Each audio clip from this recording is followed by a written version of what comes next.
है वो है आरसीएम क्यों करना चाहिए, उसके ऊपर आज का टॉपिक रहेगा।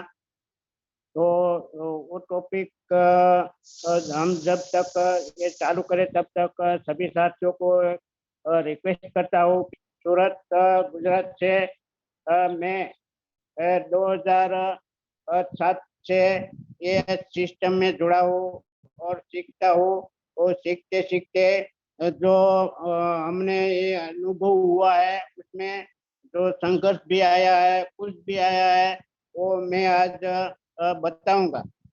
2007 में जब हरेश भाई कुमार मेरे जो अपलाइन है, ग्रेट अपलाइन है, वो मुझे ज्वाइनिंग करने आए, ज्वाइनिंग करवाया। और बाद में मुझे जो सहकार मिला अपने जो टीम से, टीम 2007 में बहुत छोटी टीम थी। तो हमने छोटी टीम में भी बहुत अच्छी तरह से काम करके और सभी साथियों का सहयोग मिलता रहा और हम लोग आगे बढ़ते रहे। तो हरेश भाई ज्वाइनिंग किया और बाद में मेरा जो अपलाइन है, सहयोगी अपलाइन है इल्तुफ भाई ठुमर। और बाद में जो कांटेक्ट हुआ अपना जो ग्रेट अपना जो क्रांतिवीर टीम का प्रणेता दिनेश भाई छलरिया सर का कांटेक्ट हुआ, उसमें उसके संपर्क में आए और बहुत सारे नॉलेज मिला आरसीएम से। और हरेश भाई मुझे तो पहले से रिलेशन में है। तो मुझे मैं तो पहले टेक्सटाइल मार्केट में साड़ियों में टोपला भर के ये साड़ी लेके आता था और घर पे काम बनाता था। तो हरेश भाई ने बताया कि भाई काका आप कितने दिन तक ये पोटला उठाओगे, आपकी उम्र भी बड़ी हो गई है। तो मैं हरेश भाई को बोला भाई ये तो क्या करे, कोई ऑप्शन तो है नहीं हमारे पास दूसरा, तो क्या करे। तो हरेश भाई ने बताया हरेश भाई थोड़ा मेरा परिस्थिति भी जानते थे। जब मैं आरती में आया तब तो कुछ ठीक ठीक हुआ था, ज्वाइनिंग हुआ तब। पर उसके पहले जो मेरी जो परिस्थिति थी, बहुत वीक परिस्थिति में से मैं आया हुआ हूँ। और मेरा जो गांव है वो छोटा सा गांव है, विसावदर तालुका का ईश्वरिया गांव है। वहां से मैं सूरत में आया था। सूरत में आके भी बहुत संघर्ष का सामना करना पड़ा और इनकम के लिए। जब मेरे पास आरसीएम आया तब मेरी उम्र 55 साल की थी। 55 साल के उम्र तक मैंने जो संघर्ष किया है वो बहुत दर्द भरी कहानी है। तो वो तो मैं दोहराता नहीं हूँ। पर मेरे पास जब से आरसीएम आया, जब मैं मीटिंगों में जाता रहा और हरेश भाई ने मुझे एक आरसीएम की शॉप बनवाई थी। आरसीएम की शॉप बनवाई तो अच्छा लगा मुझे, तो थोड़ा इंटरेस्ट लगा आरसीएम में। और उसी टाइम पे मेरा जो लड़का है वो पढ़ रहा था कॉलेज में।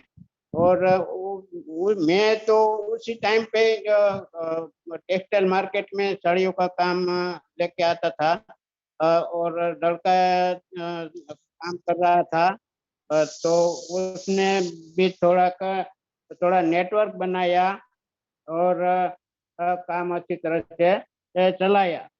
तो लगभग उसी टाइम पे 2009 में मैं एक रॉयल्टी अचीवर बन गया था। तो और भी मुझे इंटरेस्ट लगा और मुझे अच्छा लगा। जब मैं ये 55 साल तक संघर्ष करके भी कुछ नहीं पाया था, तो वो जो आरसीएम से मुझे एक साल में 20,000 की इनकम पर पहुंचा दिया, ये सब सहयोग के कारण हुआ है। सहयोग मिला पूरी टीम का। जो जगदीश भाई थे, अरविंद भाई थे, दिनेश भाई थे, उसी टाइम पर भगवान भाई भी मैदान में थे। भगवान जी भाई छेलड़िया मैदान में थे। जगदीश भाई, महेश भाई और दिलसुख भाई, हरेश भाई, ये सब मिलके हम लोगों ने पीयूसी चलाते चलाते बहुत अच्छी तरह से एक नेटवर्क खड़ा किया था। तो वो नेटवर्क की वजह से जो हम भिलवाड़े गए और सेमिनारों में गए, और जो अपने में जो पॉजिटिविटी आई, वो पॉजिटिविटी के कारण जो मैं मेरा जो ट्रेडिशनल बिजनेस था उसमें भी मुझे अच्छी तरह से कमाई होने लगी। तो आज बहुत अच्छा लेवल पर हूँ मैं। आरसीएम का लेवल तो मेरा स्टार पल का है। तो स्टार पल आने में जो मुझे सहयोग मिला है, life line, cross line, upline और ग्रेट अपलाइन, सभी का मुझे सहयोग मिला है। तो सहयोग के कारण मैं आज ये लेवल पर हूँ। तो मैं खूब खूब धन्यवाद करता हूँ पूरी क्रांतिवीर टीम का। और जो आज हम जो करने जा रहे हैं वो भी एक पर्सनालिटी ऐसी है जो वो अपने अहमदाबाद में रहते हैं। धीरू मामा का नाम से हम सब जानते हैं। तो धीरू मामा का जो मैं एक उसका जो प्रोफाइल बताऊं तो उसका अहमदाबाद में भी उसका बहुत बड़ा कारोबार है रियल एस्टेट में, और नाम है अहमदाबाद के अंदर रियल एस्टेट में। और रियल एस्टेट में काम करते करते तो उसका लेवल बहुत बड़ा लेवल पे है और अमीरी में है। तो उसका जो लड़का है वो विदेश में है। विदेश में भी जो उसका खुद का मकान है, वो खुद का बिजनेस भी शुरू करने जा रहा है अभी।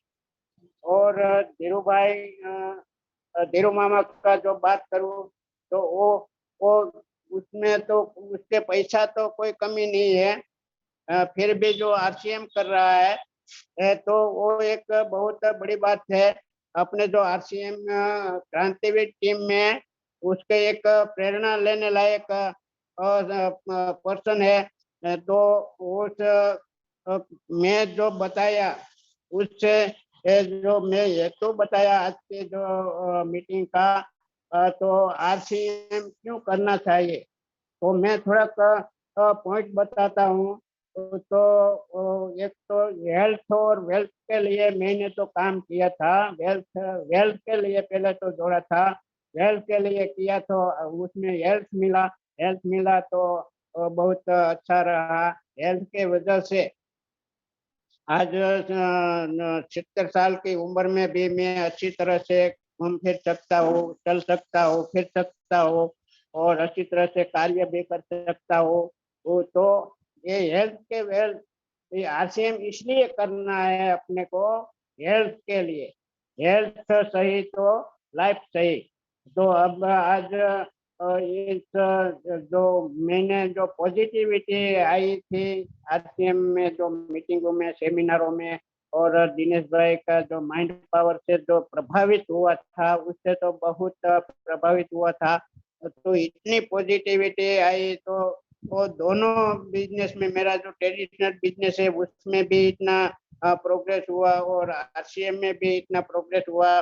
और आज एक अच्छे लेवल पर जो सूरत में गिनती की है तो उसमें जो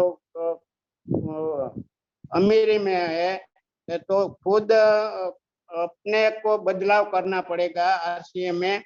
तो मैं जो 5 पॉइंट कहता हूँ, वो खुद की जिंदगी खुशहाल करने के लिए आरसीएम करना है, परिवार को खुशहाल और सुरक्षित करने के लिए आरसीएम करना है, हमारी आने वाली जनरेशन के लिए भी करना है, देश को आर्थिक रूप से आजाद करने के लिए करना है, और रॉयल्टी के लिए जो रॉयल्टी जो इनकम आती है वो अपने रहे नहीं रहे पर इनकम आती रहे, ऐसी रॉयल्टी जो आरसीएम दे रही है।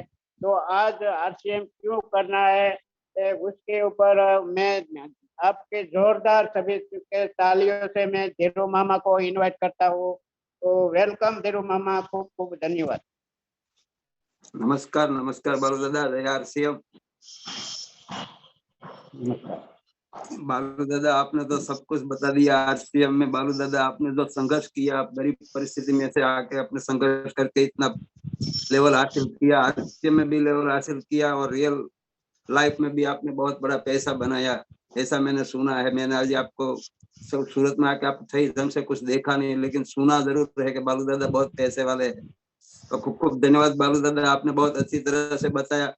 और धन्यवाद करना चाहता हूँ हरेश भाई ठुमर को भी, क्योंकि इन्होंने ये 9 बजे का सेशन शुरू किया और सबको बोलने का मौका दिया, सबको सिखाने की इसकी भावना है, सबको लीडर बनाने का उसकी तमन्ना है। तो एक बार हरेश भाई ठुमर को भी सैल्यूट करता हूँ, क्योंकि अगर ये सेशन 9 बजे वाला नहीं होता तो मैं न्यूजीलैंड में बैठे बैठे आपके सामने बोल नहीं सकता, खाली कई प्रोग्राम मिलने के सुन सकता था। लेकिन ये 9 बजे का जो प्रोग्राम उन्होंने दे दिया, रख दिया, उसमें अगर बोलने का मौका दिया, तो इसके लिए हरेश भाई ठुमर को भी धन्यवाद और सभी पार्टिसिपेंट को भी धन्यवाद करना चाहता हूँ, क्योंकि आज जो मुझे सुनने के लिए इकट्ठे हुए हैं उन सबका भी मैं धन्यवाद करना चाहता हूँ। और एक बात बताना चाहता हूँ, एक शायरी से मैं बिजनेस की शुरुआत करने जा रहा हूँ। शायरी को मैं आपको सब कुछ समझ में आ जाएगा कि वक्त सबको मिलता है जिंदगी बदलने के लिए, वक्त सबको मिलता है जिंदगी बदलने के लिए, जिंदगी नहीं मिलती दोबारा वक्त बदलने के लिए। मेरा कहने का मतलब क्या है सर, आज मैं और बालू दादा इस उम्र पे पहुंच गए हैं, अगर हमें जिंदगी बदलनी है तो हमारे पास अब हमें वक्त नहीं मिलेगा, क्योंकि अब हमें 30 साल के जुबान लड़का बनना है तो अब हम 30 साल वाले नहीं बन सकते। जो उम्र चली गई वो चली गई। मेरा कहने का मतलब है, अगर आप 20, 25, 30 साल के लोग जो यहाँ हमें सुन रहे हैं, आपकी जिंदगी हमारी जैसी, आपकी उम्र हमारी जितनी तो होगी ही होगी, लेकिन वक्त सबको मिलता है और जो सामने बैठे सबको वक्त मिला है।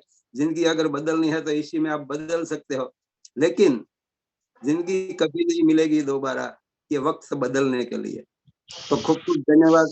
नाम धीरू भाई अकबरी, अहमदाबाद गुजरात से बिलोंग करता हूँ और आज न्यूजीलैंड में आया हुआ हूँ। न्यूजीलैंड में बैठे बैठे बारिश बहुत आ रही है, बारिश के साथ थोड़ी कुछ बातें शेयर करने जा रहा हूँ कि क्यों हमें आरसीएम करना चाहिए। इसको इस में बालू दादा ने स्टार पल का लेवल हासिल कर लिया होता, रॉयल्टी इनकम ले रहे हैं, तो इसका मतलब क्या है, 70 साल की उम्र हो गई है उसकी और मेरा भी 61 ईयर चल रहा है। तो कहने का मतलब यह है कि अगर ये बिजनेस बालू दादा को मिला था 60 साल की उम्र में करीब आसपास मिला होगा और मुझे 55 में मिला था, 54-55 में। अगर आपको सबको 55 में मिला है सर, ये तय करना है। अगर हमको बूढ़े पे 55 में 60 में मिला है और आपको 55 में मिला है, अगर 55 में मिला है, 60 55 वाला कर सकता है, 60 वाला भी कर सकता है, तो 55 वाला क्यों नहीं कर सकता। तो आपको तय दिल से बिजनेस कर लेना चाहिए, क्योंकि आपकी उम्र बहुत छोटी है और खाली 10 साल, अगर आप 30 साल से 30 साल के होंगे, अगर 10 साल करोगे, 10 साल जी जान लगा के कर लोगे, तो बाकी की जो भी उम्र है आपको मजा ही मजा करना है। मैं मजा भी कर रहा हूँ, लेकिन ये मजा तो खुद के पास पैसे की सगवड़ थी इसलिए कर रहा हूँ। लेकिन आपको मैं यही कहना चाहता हूँ कि अगर आरसीएम एक ऐसा प्लेटफॉर्म है, 10 साल आप जी जान लगा के पूरा आत्मविश्वास से अगर बिजनेस कर लो, तो आप भी 10 साल के बाद कोई भी कंट्री में जाके है। हम भी सुनते हैं कि नेटवर्क मार्केटिंग एक ऐसा बिजनेस है कि कभी वो खत्म होने वाला नहीं है। जब जब बच्चा पैदा होता है तब तक उतना नेटवर्क मार्केटिंग में आने वाला ही है। ये बात समझ के अगर हम तो यही सोच के कर लेते हैं कि हर साल 18 साल की उम्र के कितने लड़के होते हैं, हर साल हर बरस 18 साल की उम्र के लड़के हर बरस होते ही होते हैं, और वो सब डिस्ट्रीब्यूटर बनेंगे ही बनेंगे और सबको आरसीएम की जरूरत पड़ेगी ही पड़ेगी। क्यों पड़ेगी वो मैं आज थोड़ा सा बताने जा रहा हूँ, क्योंकि जो आरसीएम एक प्रोडक्ट बेस पे आया है और वो प्रोडक्ट ऐसी प्रोडक्ट है उसकी, तो आज मैं बता रहा हूँ आपको कि मैंने ये प्रोडक्ट का कुछ स्टडी किया, न्यूजीलैंड में देखा, आया तो देखा कि हमारा राइस ब्रान ऑयल आरसीएम में मिल रहा है यार, यहाँ न्यूजीलैंड में भी हमने राइस ब्रान ऑयल ही खा रहे हैं, लेकिन फर्क केवल इतना है कि यहाँ हमें health card rice bran oil नहीं मिल रहा, और नसीब वाले है इंडिया वाले के उसको वहाँ health card rice bran oil मिल रहा है।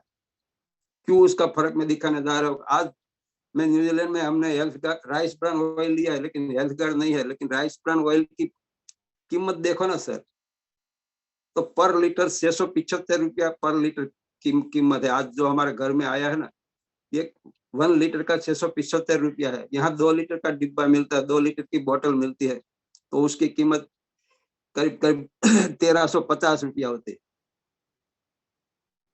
वही हम लाए हैं 1350 रुपये में, लेकिन हमारे आरसीएम में सर हमें वहाँ 180-85 रुपये में ही मिलता है, फिर भी लोग कह रहे कि महंगा है महंगा है। देखो, और मजे की बात यह है कि राइस ब्रान ऑयल यहाँ हम न्यूजीलैंड ये कंट्री एक ऐसा है विश्व में माना जाता है कि फर्स्ट नंबर का कंट्री न्यूजीलैंड है, और धरती का स्वर्ग गिना जाए तो वो भी न्यूजीलैंड है। वहां भी राइस ब्रान ऑयल मिलता है, लेकिन राइस ब्रान ऑयल की मात्रा में जो गामा ओरिजिनल होता है ना, 1000 mg ही है सर। और हमारे भारत में केवल 185 रुपये में राइस ब्रान ऑयल पर लीटर मिलता है, और उसके अंदर जो गामा ओरिजिनल है ना 1400 mg है, 1400 मिलीग्राम पर लीटर। और यहाँ न्यूजीलैंड में भी ऑयल मिल रहा है, यहाँ तो खाली 1000 mg है, लेकिन फर्क कीमत में कितना है। और उसके बाद हमने स्टडी किया तो गेहूं का आटा हमें यहाँ इंडिया में, मैं अहमदाबाद में गेहूं का आटा लेता था आरसीएम में से, एमआरपी की बात करूं तो 50 रुपये पर केजी मिलता था, और यहाँ आके मैंने देखा और एक पर केजी का 175 रुपया पर केजी का भाव है आटा, वो भी राइस ब्रांड, वो भी आरसीएम जैसा तो नहीं। देखो, हर एक चीज ऐसी ही दाम में मिलती है, हर एक चीज में इतना ही फर्क है। खाली ये 2 ही बात मैं कह रहा हूँ, अगर 2 प्रोडक्ट हमें इंडिया में मिल रही है और उस पे ऊपर अगर हम काम नहीं कर सके तो हम कहाँ काम कर सकते हैं। मजे की बात तो देखो, और लोग बोलते हैं कि हमारे पास काम नहीं है, हमारे पास काम नहीं है, हमें नौकरी दे दो। 25-30 साल वाले अगर नौकरी की इंक्वायरी होती है तो कितना फॉर्म भर के आ जाते हैं, हम सबको मालूम है। लेकिन ये हमारे सामने कितना बड़ा प्लेटफॉर्म खड़ा है, तो हम क्यों सब कोई कर सकते नहीं, क्यों देखते नहीं, वही हमारी मजबूरी है। मैं एक बात कहने जा रहा हूँ कि हम क्यों नहीं देखते, ये सब बताने जाता हूँ। मैं जो पॉइंट कहने जा रहा हूँ, वो अगर आप किस तरह आरसीएम की ढंग से लोगे तो आरसीएम की ढंग से लेना। अगर मेरे सामने ही जो बैठे है उसमें से ही मैं सबको कहना चाहूंगा, अगर मैं सच बोलूंगा, क्योंकि सच सी कड़वा थोड़ा होता है, अगर किसी को दुख लगे तो पहले से माफी मांग लूंगा, बाद में मैं माफी नहीं मांगूंगा, क्योंकि मैं जो कहने जा रहा हूँ ना, वही 3 पॉइंट है मेरे पास, और तीनों पॉइंट मेरे सामने पार्टिसिपेट में बैठे ही है लोग, और कौन कौन से पार्ट में आते हो आप सबको समझ लेना है। मैं तो यहाँ से खाली बात रखूंगा, और आपको आपके दिमाग में समझना है कि मेरा नंबर कहाँ पे आता है। यही मैं जो बात कहने जा रहा हूँ। मैं एक शोरूम में गया था, तो वहां 3 मूर्ति थी, बहुत बढ़िया, बहुत सुंदर मूर्तियां थी तीनों, और 3 मूर्ति मैंने देखी, बहुत सुंदर, बहुत सरस, एक ही जैसी तीनों मूर्ति, एक ही जैसी तीनों मूर्ति थी। मैं फिर से एक बार बताता हूँ, समझना है इसको आरसीएम के रूप में ले रहे तो आरसीएम के रूप में लेना, अगर हमारी इनकम के रूप में लेना तो इनकम के रूप में लेना। जो 3 पॉइंट में बताने जा रहा हूँ वो हमारे सबके जीवन में और मेरे सामने ही सब बैठे हैं। उनमें से कौन कौन किस किस की मात्रा में आते हैं वो सबको अपने अपने तय करना है कि मेरा नंबर कहाँ पे आता है, मैं कहाँ पे हूँ। तो 3 मूर्तियां थी, एक ही सेम, एक ही जैसी, बहुत सुंदर, बहुत बढ़िया मूर्ति। और वहां जाके देखा तो पत्थर पे ऐसे रखी थी तीनों मूर्तियां, तो बहुत सुंदर मूर्ति दिखाई दे रही थी। लेकिन वहां जाके पत्ते में देखा तो तीनों मूर्ति का जो रेट था ना, वो अलग अलग रेट था।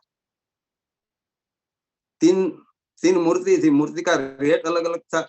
इसमें से एक मूर्ति का रेट था 500 रुपया। पहली जो मूर्ति थी उसका 500 रुपया रेट था। बगल में दूसरी मूर्ति थी, वैसी सेम, एक ही जैसी, एक ही पत्थर में से बनाई होगी, एक ही जैसा कलर, सब वैसा ही के वैसा। लेकिन दूसरी मूर्ति थी उसकी कीमत थी 5,000। पहली मूर्ति की कीमत 500 रुपया थी, दूसरी की थी 5,000 रुपया, और उसी तरह की तीसरी मूर्ति थी, वो भी वहां पे ही थी, उस मूर्ति की कीमत थी 50,000। तीनों मूर्ति सेम, एक ही टाइप, एक ही जैसी, कलर रंग ढंग सब एक ही साइज, वजन वजन सब एक ही तरह का, लेकिन भाव में इतना फर्क क्यों? 84 लाख योनि में से मानव देह मिलता है सर, और सबसे भगवान को सबसे प्यारा अगर कोई है तो वो है मानव देह, इंसान। और मूर्तियां भी बनाई है तो तीनों एक ही जैसा ही इंसान सबको बनाया है सर, लेकिन दाम में फर्क क्या, क्यों इतना फर्क? तो 500 वाली मूर्ति थी, तो मैंने उस सेठ को पूछा कि सब एक ही जैसा है, एक ही प्रोडक्ट, एक ही वस्तु है, तो इसके दाम में इतना फर्क क्यों? तो उन्होंने मुझे कुछ यही नहीं बताया, खाली फर्क के बारे में बताया। तो एक इतना सा पतला सा वाल जैसा तार लिया उन्होंने, और इस कान से डाला और इस कान से निकाला। पहली मूर्ति जिसकी कीमत थी 500 रुपया, इस कान से तार को डाला और इस कान से निकाला, उसकी कीमत थी 500 रुपया। तो मैंने कुछ सवाल नहीं किया, मैंने बोला तो इसकी 500 ही है तो इसका 5,000 क्यों? दूसरी वाली मूर्ति थी उसका 5,000 रेट क्यों? तो सेम दोनों एक ही जैसी। तो उन्होंने दूसरी मूर्ति के कान में से तार डाला तो वो तार अपने मुंह से बाहर निकला। बात को समझने की कोशिश करना सर, सब लोग को मैं बताना चाहता हूँ कि दूसरे कान में से भी अगर तार डाला तो वो भी मुंह से ही बाहर निकला। इसने बोला ये फर्क है इस मूर्ति में, जो 500 रुपये वाली मूर्ति है उसको इस कान से तार डालो तो इस कान से बाहर निकल जाता है, और 5,000 वाली कीमत है उसको कान से डालो तो मुंह से बाहर निकलता है। तो मैंने बोला दो मूर्ति का तो पता चल गया, लेकिन ये इसकी तीसरी मूर्ति का 50,000 कीमत है, उसका 50,000 क्यों? तो उसमें मालिक ने बताया कि वो भी बता देते आपको। उसने इस कान से तार डाला तो कान दिल को छूकर नाभि तक चला गया, और दूसरे कान से भी तार डाला तो उसको तार भी दिल को छूकर नाभि तक चला गया, लेकिन कहीं से बाहर नहीं निकला। मेरा कहने का मतलब था कि अगर आपको अगर समझना है तो पहले वाली जो 500 रुपये की मूर्ति की कीमत थी, वो हर दिन हर रोज मीटिंग में बैठते हैं, हर रोज सब कुछ ना कुछ सुनते हैं, हर रोज कुछ ना कुछ लेते हैं, लेकिन इस कान से सुनते हैं और इस कान से निकाल देते हैं। और जो लोग इस कान से सुनते हैं, इस कान से निकाल देते हैं, कोई अपने दिल में रखते नहीं, कोई उतारते नहीं ना, उसका अगर एवरेज मायने देखो तो हर दिन वो 500 रुपया से ज्यादा कमा नहीं सकते हैं सर। वो बात सभी की सुनते हैं, सब कुछ बोलते हैं, आ ही जाते हैं, जय आरसीएम भी बोलते हैं, लेकिन जो सुना वो यहाँ से बाहर निकाल दिया, उसको कोई यूज नहीं किया। और उसकी एवरेज इनकम देखने जाओगे ना तो करीब करीब 500 रुपया से ज्यादा होगी ही नहीं। और दूसरी जो 5,000 वाली मूर्ति थी, वैसे भी लोग इसमें बैठते हैं, वैसे भी लोग सुनते हैं, कई बार इस कान से सुनते तो है, लोगों को मुंह से निकाल के बताते भी है, लेकिन कुछ समय जाने के बाद वो भी भूल जाते। अगर ऐसे लोग है ना तो उसकी वो हर दिन 5,000 रुपया करीब करीब कमाते होंगे सर। हम कहाँ पे आते हो, हमें सुनना है। जो 5,000 कमाने वाले के कान से सुनते हैं, दिमाग में दिल में ले जाते हैं, मुंह से सबको बताते भी है, लेकिन जो संघर्ष बालू दादा ने आके किया, गरीब परिस्थिति में से अमीर बना, उसी तरह वो अमीर नहीं बन सकते। और तीसरी वाली जो मूर्ति है ना, वो कानों से सुनता तो है, लेकिन जो लेने वाला है ना वो अपने नाभि तक, दिल को सुके नाभि तक लेके जाता है, और वो कायम याद रखता है कि यहाँ से मैंने ये लिया, यहाँ से मैंने ये सीखा, और लोगों को ये बताया, लोगों को इस तरफ से आगे ले जाने के लिए रास्ता सुना। वो हमारे आरसीएम में भी है, एक दिन का 50-50 हजार रुपया भी कमा रहे हैं सर, जैसे हमारे बड़े बड़े लीडर को देखो, क्योंकि उन्होंने भी शुरुआत तो जीरो से ही की थी। आरसीएम में उन्होंने कोई सीधे सीधा तो उनका टेक्निकल लेवल आ नहीं गया था, उन्होंने भी फॉर्म भरा था, किट लिया था, जीरो से शुरुआत की थी। उसने संघर्ष तो कुछ किया होगा, कितना सुना होगा, कितना बोला होगा, क्या क्या पढ़ा होगा, कितना टाइम दिया होगा, क्या क्या संघर्ष किया होगा। संघर्ष की बात करो, अगर आरसीएम में संघर्ष की बात करें ना सर, तो मैं आपके सामने बैठा हूँ, जिस दिन मेरा ज्वाइनिंग हुआ था ना, उस दिन मैं करोड़पति इंसान था। तभी ईगो भी था, क्योंकि पैसे वाले लोगों के पास ईगो तो होता ही है, लेकिन वो बाहर के बिजनेस में से ईगो था। लेकिन ये सबको सुन सुन के उस ईगो को पिघाल दिया, और आज भी मैं बोलने के लायक बनने लगा। सर यही आरसीएम की ताकत है। और संघर्ष की बात करें तो जिस दिन मैंने ज्वाइनिंग किया था, मैं जब मार्केट में उतरा, आरसीएम का थैला लेके, आरसीएम का नाम लेके किसी को प्रोडक्ट देने के लिए जाता था, तब मेरे हरीफ के लोग मुझे कह रहे थे, ये धीरू ये क्या कर रहा है, 7-8 रुपये के लिए तू क्या कर रहा है, ये काम कर, महीने में लाखों रुपया तुझे मिलता है, ये काम को बढ़ा दे, कितने पैसे मिलेंगे, लेकिन तू 4-8 रुपये, 2 रुपये, 5 रुपये के लिए तू बाजार में ठेला लेके निकलता है, और जो भी बोले उसको बोलता है कि तेल बेचने का धंधा करता है। सर ये दिमाग में अगर कोई कहता है ना कि तू ये तेरी वैल्यू ये है और तू ये काम कर रहा है, तभी ठेस पहुंचते उसको संघर्ष।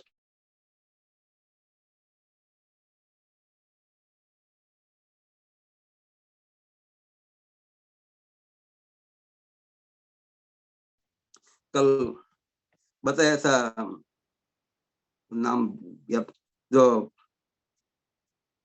उन्होंने कल ही बताया था ना कि निर्णय की ताकत, वसंत जाधव, उन्होंने कल बताया था कि निर्णय की ताकत, को वो निर्णय था, अगर निर्णय ले लिया है ना, संघर्ष में उतरना है ना, तो सहन करने की ताकत है ना, वही बिजनेस में सब कुछ सिखाता है। और हम ये संघर्ष पार करते करते आगे बढ़ते हैं ना, तभी हम 5,000 के करीब करीब पहुंचे हैं। हम भी पूरे दिन में 5,000 के लायक तो वही गए, और हमें भी 50,000 के लायक बनना है।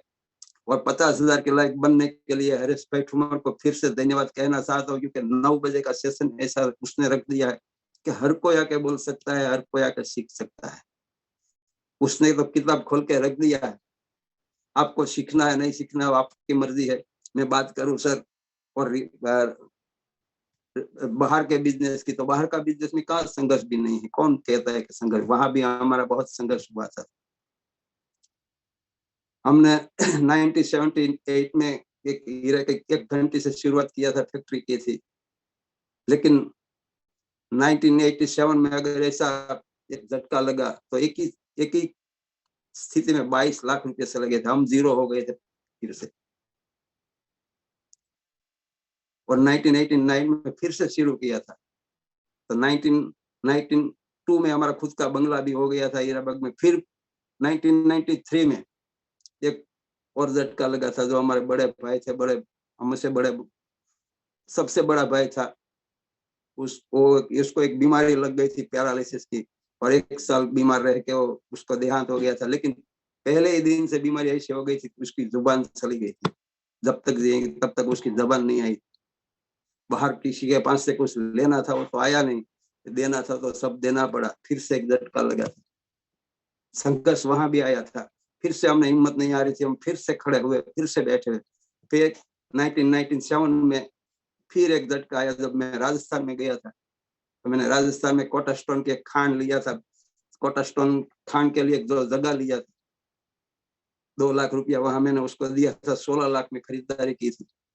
और एक खान लेके दूसरी ग्रेनाइट की खान लेने जा रहे थे, तो हमारा एक्सीडेंट हुआ था। वही हमारा एक संघर्ष था, क्योंकि पैसा तो दे के आ गया था, फिर यहाँ आया, मुझे मालूम नहीं था। मैं जब होश आया तब मैं शामला जी हॉस्पिटल में पड़ा था, तब एक झटका और लगा था। फिर दिवालिया हो गया था। 1999 में मैंने बोल दिया था कि अब मैं अहमदाबाद में नहीं रहूंगा, क्योंकि मेरे ऊपर कर्जा हो गया है। तो उसको मैंने पार करके, बड़े भाई ने बोला कि कितना कर्जा है, मैंने बोला इतना कर्जा है। कोई बोले कोई दिक्कत नहीं, टेंशन मत लो, कुछ दिन हम चलाएंगे, लेकिन आप वहीं रहो। तो उसमें से एक वालजी भाई करके एक व्यक्ति मिल गया, उन्होंने एक सेठ हीरे में व्यापारी दिलवा दिया, और मैं फिर से हम खड़े हो गए। 2002 में खुद का मकान हो गया, बंगला हो गया अहमदाबाद में। फिर 2008 में फिर से झटका आया, फिर से 0-0 हो गए, और मैंने फैक्ट्री वैक्ट्री सब कुछ बंद कर दिया। और 2008 के बाद रियल एस्टेट में चलेंगे। और उसके बाद 2010 में ये आरसीएम आया 2008 के बाद, कभी रुका नहीं, कभी पीछे नहीं है, क्योंकि उसके बाद आरसीएम आ गया। 2015 में से सही ढंग से आरसीएम को शुरू किया और ये सोचने की, सोच समझने की कोशिश की, सीखने की कोशिश की, तो आज आपके सामने बोल रहा हूं। मैं हर एक व्यक्ति को कहना चाहता हूँ, हर एक के जीवन में संघर्ष तो है ही, और हर एक के घर में कोई ना कोई कहानी भी छुपी हुई है। कहानी के बगैर किसी का घर होता ही नहीं, चाहे अमीरी हो या गरीब। हर एक के घर में एक कहानी छुपी हुई है। आपकी उस सीख के आगे बढ़ के कुछ बोल के आपकी कहानी बाहर लाओ। एक कहानी का ही बिजनेस है। और आरसीएम कुछ हल्दी, मिर्ची, नमक, तेल, साबुन, शैम्पू सब कुछ खाते ही है, यूज करते ही है। लेकिन सीखने के बाद कहानी रखोगे तो आप भी लीडर बन जाओगे, और लीडर बन जाओगे तो आप भी आरसीएम की दुनिया में, जैसे हरेश भाई ठुमर एक गरीब परिस्थिति में थे, ऐसे आप आज कहाँ पहुंचे, वैसे सब लोग वहां भी पहुंच सकते हैं। और मौका भी दे रहे हैं, क्यों बोल नहीं रहे। मैंने बताया था ना कि इस कान से डालते हैं उस कान से निकल जाते हैं, ऐसे बहुत लोग हैं। उसको भी मौका दे रहे हैं सीखने के लिए, बोलने के लिए। मेरे भाई क्यों नहीं बोलते, क्यों नहीं सीखते। आपकी उम्र भी कम है फिर भी आप नहीं सीखते। हमें तो जब मौका मिल जाता है तब बोलने के लिए तैयार हो जाते हैं, मुंह से जैसा बात निकले, हमें मालूम नहीं हम क्या बोल रहे हैं, फिर भी हम बोलने के लिए तैयार हो जाते हैं। और आप ऐसे हो, करीब करीब मेरे सामने कितने लोग बैठे बैठे करीब 273 लोग हैं। उनमें से खाली 10-12 ही लोग हर बार बोलते हैं, इससे ज्यादा क्यों नहीं बोलते। बोलने में क्या दिक्कत है, कौन रोकता है। बोलोगे, सीखोगे तभी आगे बनोगे, तभी पैसा कमाओगे। वरना मैंने बताया 500 रुपये वाली जिंदगी इस कान से डालोगे उस कान से निकाल दो। कम से कम 5,000 तक तो पहुंचो, इस कान से डालो, दिल में उतर के मुंह से बोलो, इतना तो सीखो, आपके जीवन में काम आएगा।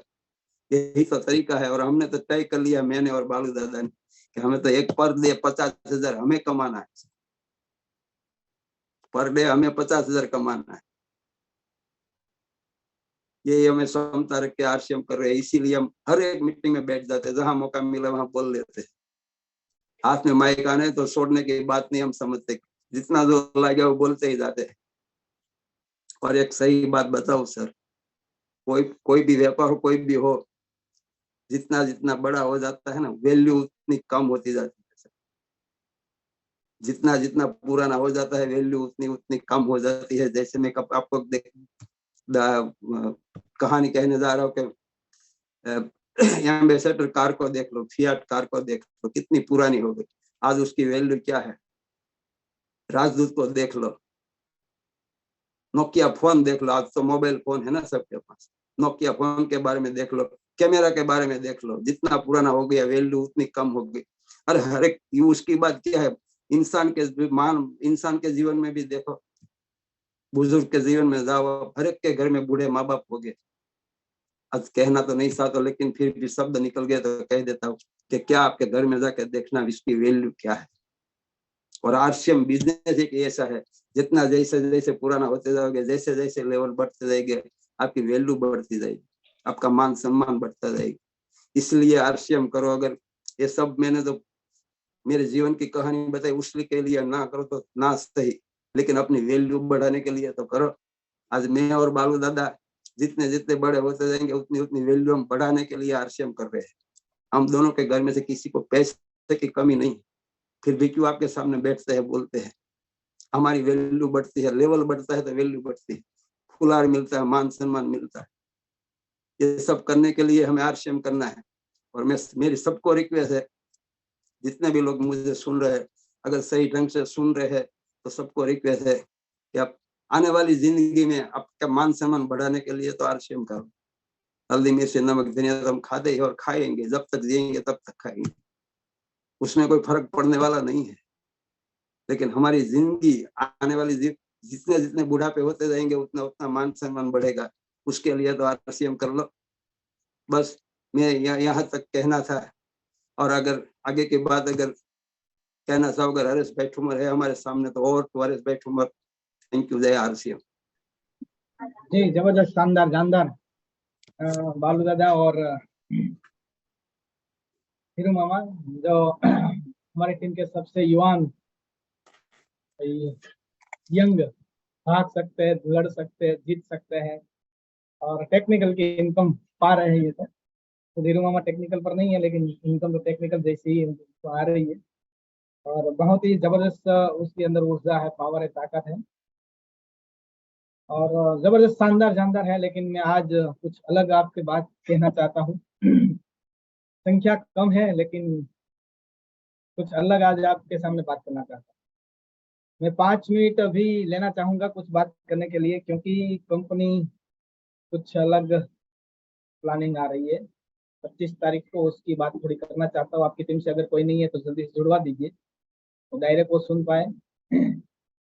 अभी तो कोई टेक्निकल एचओर इसमें नहीं था, सभी टेक्निकल एचओर की मीटिंग चल रही थी। धीरू मामा ने क्या बोला मुझे पता नहीं है, बालू दादा ने भी क्या बोला मुझे पता नहीं, क्योंकि हम टेक्निकल की मीटिंग में थे। तो अभी भी आपकी टीम में कोई नहीं है तो उसको जल्दी से बिठा दीजिए। यूं ही तो मैंने आगाज कर दिया था, आपको नहीं लेकिन दिनेश भाई को कर दिया था आज से 15 दिन पहले कि कंपनी कुछ नया प्लान, मार्केटिंग प्लान कुछ चेंज कर रही है। और लेकिन अभी भी आपकी टीम में कोई नहीं है तो थोड़ा बुला लीजिए। यूं ही तो मैं हिट देने वाला हूँ क्योंकि लॉन्च जो होगा वो 25 तारीख को होगा, लेकिन आपकी टीम से कोई होना चाहिए क्योंकि 270 लोग ही है। बहुत ही शानदार जानदार। जी, तो सभी साथी को मैं कहना चाहता हूँ अपने सीट बेल्ट को फिर बांध दीजिए। 25 तारीख सुबह 9 बजे कंपनी की ओर से नया मार्केटिंग प्लान लॉन्च होने जा रहा है। इसीलिए हमारा 25 तारीख का प्रोग्राम बंद रहेगा। सभी साथी यूट्यूब से जुड़ेंगे।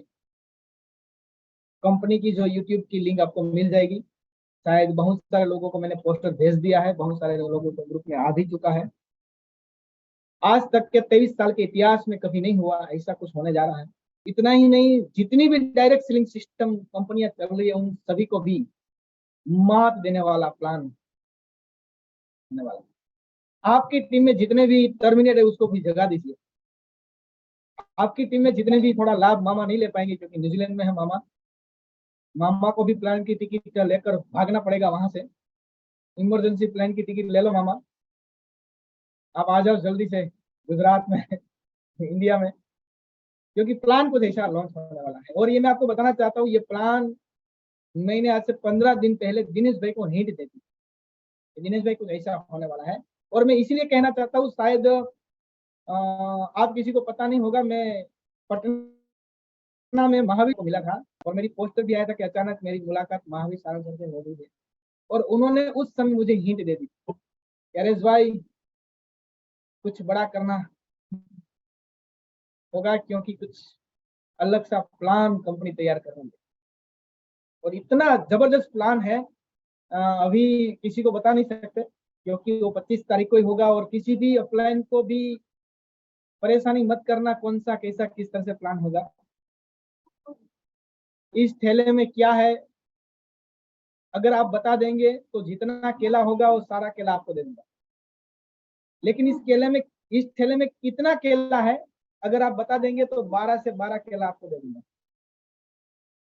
अगर किसी को समझ में आया तो आया, वरना नहीं आया। फिर बताना चाहता हूं मेरे इस थैले में क्या है अगर कोई बता देंगे तो इस थैले में जितना भी केला है सारा केला आपको देंगे। अगर कोई ये बता देंगे कि इस थैले में कितना केला है तो 12 से 12 केला आपको दे दूंगा।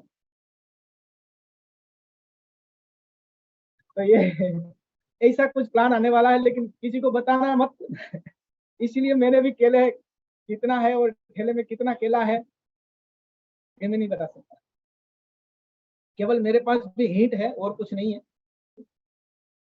बहुत सारे लोग मजाक कर रहे हैं, दांत कर रहे हैं, लेकिन मैं बताना चाहता हूँ ये प्लान इस तरह से आने वाला है। अभी टेक्निकल एचओर की मीटिंग चल रही थी, हम सभी उसमें थे और इस मीटिंग में वहां तक बताया गया कि इस प्लान का लॉन्च उसको होगा जो पहले टेस्ट में खेलते थे, उसका जमाना चला गया। फिर वनडे का जमाना चला गया, फिर 2020 का भी जमाना अब चला जाएगा। अब आएगी 5-5 ओवर की मैच, कितनी भाई, और इस तरह से चलेगा।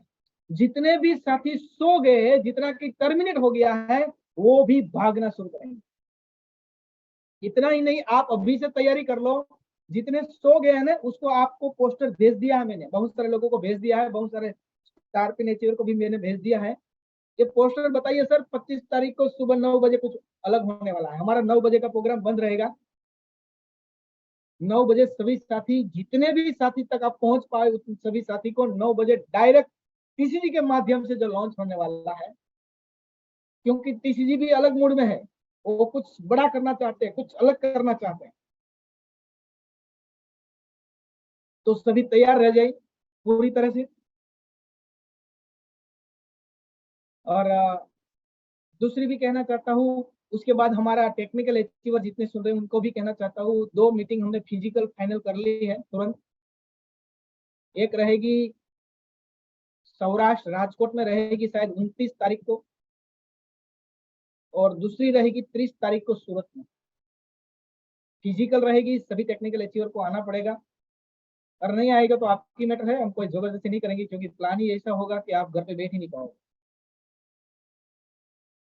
राजकोट में रहेगा, टाइम कुछ फाइनल किया जाएगा। 29 तारीख राजकोट रहेगा सभी टेक्निकल अचीवर का, जो सौराष्ट्र में है और सौराष्ट्र में आ सकते हैं। और 30 तारीख को रहेगा सूरत में, जो सूरत में आ सकते हैं और सूरत में आना है। लेकिन कंपलसरी भी है, लेकिन कंपलसरी नहीं भी है, क्योंकि हम नहीं कहेंगे तो भी आप आएंगे, मुझे पता। क्योंकि प्लानिंग कुछ ऐसा लॉन्च होने वाला है, और उस पर हम कितनी एक्शन करेंगे, कितना प्लानिंग करें, कहां तक जाएंगे, उन सारी बातों का लेकर प्लानिंग। तो फिर एक बार सभी को कहना चाहता हूं, जितना साथी सुन रहे हैं, सीट बेल्ट बांध दीजिए। नया प्लान, नई ऑफर नहीं है, फिर बात ध्यान दीजिए, नई ऑफर की बात नहीं कर रहा हूं। प्लान का कुछ तरीका नया होगा, कुछ नए तरीके से हमें प्लान लोगों को दिखाना होगा, और ये प्लान इस तरह से होगा। मैं हिट दे रहा हूँ, शायद मुझे भी पता नहीं है, फिर मत कहना नरेश भाई आपने सुबह 9 बजे बोला था। ये बात मैंने हिट के रूप में आज से 10 दिन पहले, 10 दिन नहीं पर उनसे भी ज्यादा हो गया है, पटना में सुना था। और वहां से लेकर मैं थोड़ा बेकरार था, लेकिन कब होगा कैसे होगा ये पता नहीं था, लेकिन आज तारीख डिक्लेयर हो चुकी है।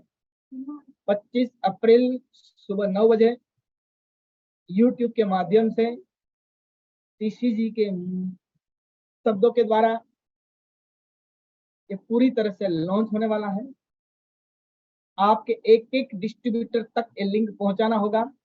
आपके हर एक टर्मिनेट साथी के साथ 5 भी ये लिंक पहुंचाना होगा। आपकी बात जो सुन नहीं रहे उनको भी ये लिंक पहुंचाना होगा। और जिन्होंने इस एक्शन पे आगे, जो प्लान पर आगे, बहुत बड़ा धमाका, बहुत बड़ी गति, बहुत बड़ी ताकत बन सकती है। अब उन सभी साथी को भी कहना चाहता हूँ जो कहीं ना कहीं नेगेटिविटी में है, कहीं ना कहीं अपलाइन से नाराज है, कहीं ना कहीं एक दूसरे से नाराज है, उन सभी को भी कहना चाहता हूँ, नाराजगी साइड पर रख दीजिए। पकड़ लीजिए अपना हथियार, पकड़ लीजिए अपना टूल्स, और ये प्लान करीबन 2 साल से रिसर्च हो रहा है। 2 साल से उस पर पूरी तरह से तैयारी चल रही थी, और 2 साल के बाद ये लॉन्च इसीलिए अभी करने जा रहा है कि अभी पीयूसी को भी मजबूत करने की बात चल रही है। कहीं बार हमने पीयूसी होल्डर के साथ मीटिंग कर ली है, अभी कहीं बार होने वाली है। पीयूसी अगर मजबूत नहीं होगा, पीयूसी सही तरीके से चलने वाला नहीं होगा, तो भी ये लाभ आपको नहीं मिलेगा। जो कभी करते हैं, कभी नहीं करते हैं, कभी सो जाते हैं, कभी आते हैं, कभी नहीं आते, उसको भी ये लाभ होने वाला नहीं। और मैं आपको ये भी बताना चाहता हूँ, शायद आपने आज तक के इतिहास में कभी नहीं देखा होगा इतना पब्लिक आएंगे, क्योंकि प्लान देखने के लिए बहुत कुछ आ जाता है, किस तरह से प्लान होगा, किस तरह से हम काम करेंगे। लेकिन बेनिफिट उसको ही होगा जो अपनी टीम को इलेक्ट करेगा। बेनिफिट उसको ही होगा जो प्लान को सही तरीके से समझ लेगा। इसीलिए मैं सभी को फिर एक बार कहना चाहता हूँ, सुबह 9 बजे 25 तारीख को इधर उधर भागने का बंद रखे, ट्रैवलिंग बंद रखे। किसी ग्रुप में बैठने से अच्छा है डायरी पेन लेकर अकेले कहीं बैठे। कोई बीच में डिस्टर्बेंस होगा तो आपको कोई शब्द टूट गया तो आप समझ नहीं पाओगे, क्योंकि ये प्लान तुरंत ही लास्ट तक समझाना ही हमारी जिम्मेदारी होगी। ये जो होने वाला है पूरी तरह से एक एक व्यक्ति तक समझाना होगा।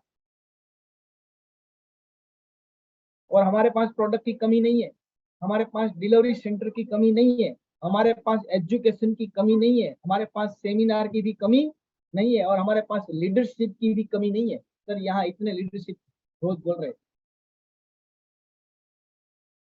तो मैं मानता हूँ सभी साथी तैयार रहेंगे 25 तारीख को। कहीं इधर उधर का प्लान है तो आप 25 तारीख को 9 बजे राइट। और मजे की बात है कि हमारा तो 9 बजे का यूं ही तो आदत बन चुकी है, 9 बजे हम तो यही प्रोग्राम में आते हैं। हमारा 25 तारीख का ये प्रोग्राम नहीं रहेगा, छुट्टी रहेगी। मनीष भाई का नंबर है, मनीष भाई को मौका नहीं दे पाएंगे इस बार,